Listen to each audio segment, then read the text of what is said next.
અને મહત્વપૂર્ણ સમાચાર સામે આવી રહ્યા છે તેના પર નજર કરીએ। સુરતથી સમાચાર મળી રહ્યા છે। સુરત જ્યાં ખાડીમાં 3 યુવકો તણાયા હતા। સવારે 3 યુવાનો ખાડીમાં ઉતર્યા હતા, જ્યાં 3 યુવાનો તણાયા હતા। યુવાન તણાયો હોવાની વાતે ફાયર તંત્ર પણ દોડતું થયું હતું। ફાયર જવાનોએ યુવાનને શોધવાના પ્રયાસો હાથ ધર્યા હતા।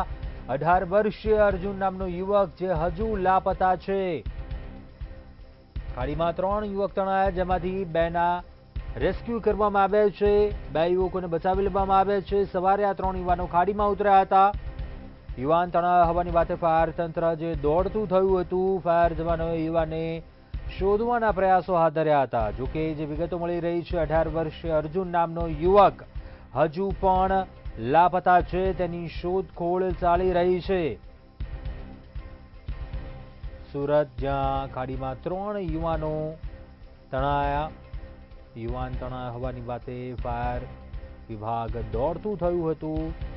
ફાયર ટીમે રેસ્ક્યુ હાથ ધર્યું હતું। 2 યુવાનોને બચાવી લીધા હતા, જ્યારે હજુ પણ એક યુવાનની શોધખોળ છે તે ચાલી રહી છે। અર્જુન નામનો યુવાન જેની શોધખોળ ચાલી રહી છે તે હજુ પણ લાપતા છે। ફાયરની ટીમે રેસ્ક્યુ હાથ ધર્યું છે। સુરતથી મહત્વપૂર્ણ સમાચાર। ખાડીમાં 3 યુવાનો ઉતર્યા હતા, જેમાં 3 યુવાનો તણાયા હતા। જોકે 2 યુવાનોનું રેસ્ક્યુ કરી દેવામાં આવ્યું છે। 2 યુવાનોનો બચાવ થયો છે, જ્યારે હજુ પણ એક યુવાન લાપતા છે। ઘટનાની જાણ થતાં ફાયર ટીમ તાત્કાલિક સ્થળ પર પહોંચી અને શોધખોળ હાથ ધરી। હજુ પણ લાપતા યુવાનની શોધખોળ ચાલી રહી છે। વધુ વિગતો સાથે સંવાદદાતા રાબિયા ફોનલાઈન પર જોડાયા છે। રાબિયા, ખાડીમાં 3 યુવકો તણાયા હતા, 2નું રેસ્ક્યુ થયું છે, હજુ પણ એક યુવક લાપતા છે। શું રેસ્ક્યુ કામગીરી ચાલી રહી છે? શું ઘટના બની હતી? શું વિગતો?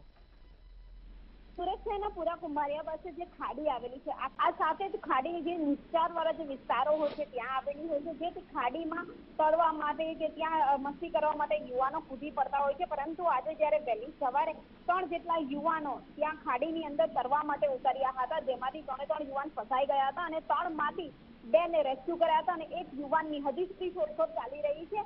ખાડીની અંદર આ યુવાન તળાયો હોવાની વાતે સુરત મહાનગરપાલિકાનું જે ફાયર વિભાગ છે એ પણ દોડતું થઈ ગયું હતું। સવારે 3 યુવાનો ખાડીમાં તરવા માટે ઉતર્યા હતા એવી વાત ફાયર વિભાગને મળી હતી। સાથે જ યુવાનો તળાયો હોવાની વાત મળતા ફાયર તંત્ર દોડતું થયું અને ત્યારબાદ તાત્કાલિક 2 યુવાનોને ત્યાંથી રેસ્ક્યુ કરવામાં આવ્યા, પરંતુ 1 યુવાનની શોધખોળ હજુ ચાલી રહી છે। 18 વર્ષીય અર્જુન નામનો જે યુવક છે એ હજી સુધી લાપતા છે।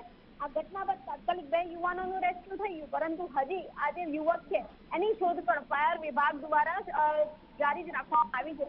પરંતુ ક્યાંક ને ક્યાંક આ યુવાનની બોડી નહીં જડતી હોવાને કારણે ફાયર વિભાગ પોતે ચિંતામાં આવ્યું છે।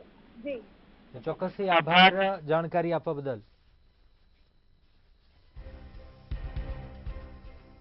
18 વર્ષીય અર્જુન નામનો યુવક હજુ પણ લાપતા છે, તેની શોધખોળ ચાલી રહી છે। સુરત ખાડીમાં 3 યુવકો ઉતર્યા હતા, 3 યુવાનો તણાયા હોવાની વિગત મળતા જ ફાયર ટીમ સ્થળ પર પહોંચી હતી, શોધખોળ હાથ ધરી હતી। 2 યુવાનોને બચાવી લેવામાં આવ્યા છે, જ્યારે હજુ પણ 18 વર્ષીય અર્જુન નામના યુવકની શોધખોળ ચાલી રહી છે। હજુ પણ અર્જુન નામનો યુવક છે તે લાપતા છે।